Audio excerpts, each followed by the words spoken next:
A sapling from the holy Bodhi tree in the Rashtrapati Bhavan premises today. Earlier too, in November 2017, I had obtained a sapling from the Mahabodhi tree and planted it in a garden at Rashtrapati Bhavan. That 6-inch sapling now stands 6 feet tall. The sapling I planted today will also grow to become a tree. These trees will remain in Rashtrapati Bhavan as lasting symbols of the Buddha's expansive and compassionate worldview.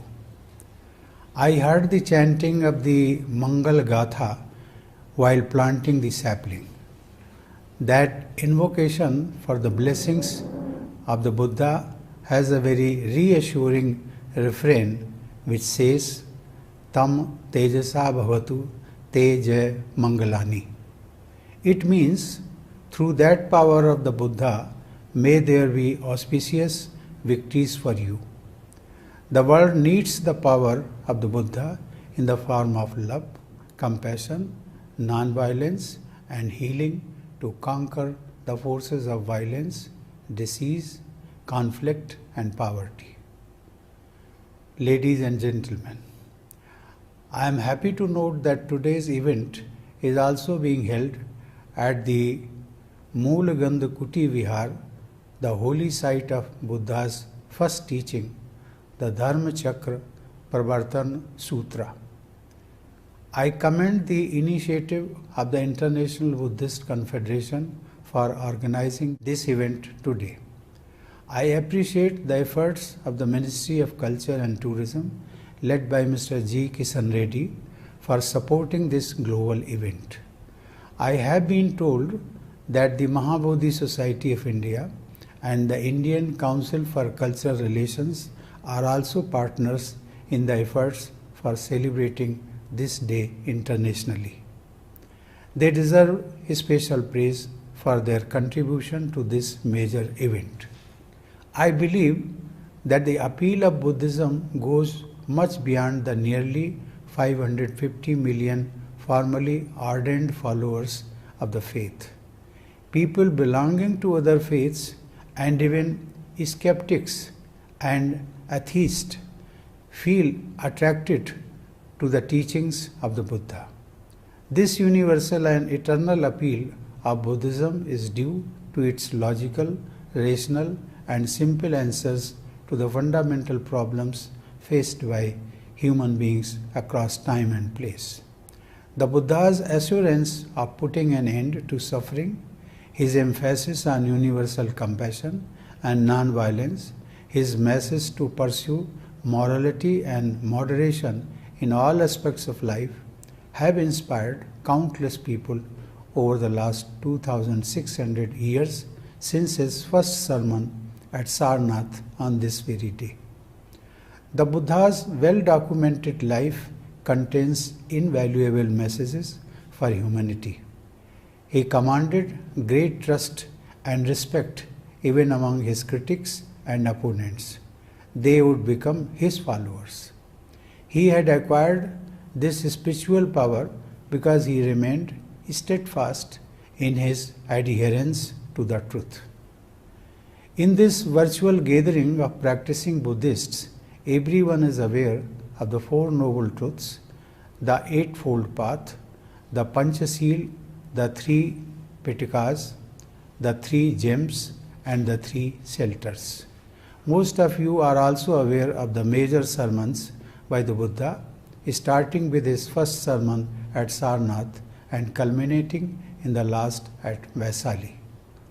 It is important to stick to the essence of the teachings of the Buddha and not get lost in several different interpretations and variations of it. In this context, the objectives of the International Buddhist Confederation are laudable. I am told that the governing theme of IBC is Collective Wisdom, United Voice. Your effort in providing a common platform for all Buddhist traditions and organizations to serve humanity is praiseworthy. Application of Buddhist values and principles in addressing issues of global concern will help in healing the world and making it a better place. Ladies and gentlemen, I feel proud in performing my duty to preserve, protect and defend a constitution which is substantially based upon Buddhist values. I am proud to share with this virtual gathering that behind the seat of the Speaker of the Lok Sabha, the popularly elected House of the Indian Parliament, are displayed the words Dharma Chakra Pravartanaya. This visible reminder of the ideals of the Dharma Chakra Pravartan Sutra inspires our members of Parliament to follow the spirit of the first sermon of the Buddha. The Dharma Chakra is depicted at the center of our national flag. India's national emblem is also taken from the Sarnath lion capital of the Asokan pillar.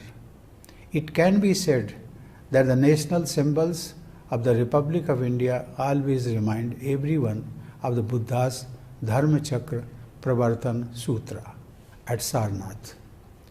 The chief architect of the Constitution of India, Baba Saheb Dr. Bhimrao Ambedkar, ensured that the Buddhist principles of equality, justice, fraternity, peace and harmony found expression in the governance of the Republic of India. As we know, Baba Saheb was an authority on the life and teachings of the Buddha. Dear friends, reeling under the impact of COVID-19, the world, more than ever before, needs the healing touch of compassion, kindness, and selflessness. These universal values propagated by Buddhism need to be adopted by all in their thoughts and actions. I hope today's world gets inspired by the Buddha's infinite compassion and resolves to overcome all sources of human suffering.